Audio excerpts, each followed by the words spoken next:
there.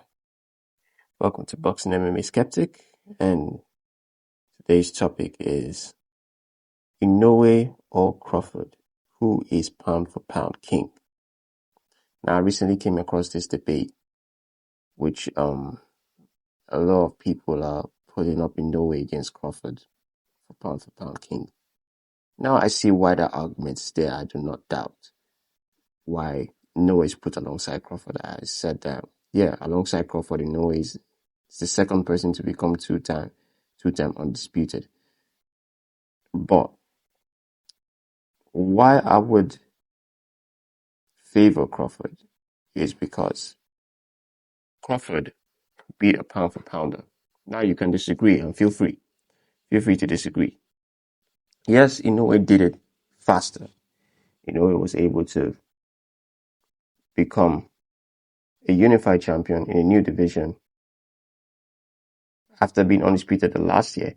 A unified champion in a new division, jump into an undisputed bout in that same year, or in the space of even 9 months, you could argue. But you have to consider that in the lower weight divisions, it's easier to make fights. Fights are not as difficult to make because the argument people make with Crawford is, it took him 6 years for the Spence fight. You have to understand that that's not necessarily Crawford's fault. Contractual obligations in the higher divisions, PBC, TV rights, all this nonsense that goes on in those higher divisions. Yeah, so it took him 6 years, but he got it done. He became undisputed. He beat a pound for pounder in Errol Spence, who was considered number 4 or 5 pound for pound at the time. Yeah, so he beat a pound for pounder and became undisputed. And he did it. He still did it first. He did it faster, but Crawford did it first. And not just that. Let's even talk about the fashion in which Crawford beats his opponent compared to Inoue. He dominated his opponent from start to finish. Not saying Inoue didn't dominate his opponents this year. Of course, he dominated Fulton, for God's sake. He also dominated his recent opponent. But not in the fashion Crawford dominated Errol Spence, a pound for pounder. Like I said, the quality of opponents is different. Those guys may be champions, but they were never considered pound for pounders. Crawford didn't just beat a champion; he beat pound for pounder, and in fact, the fight was dubbed.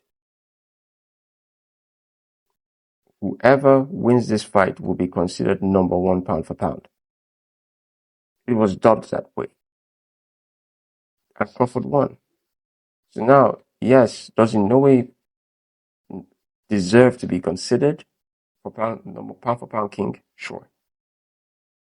Do I think he's pound for pound king? No.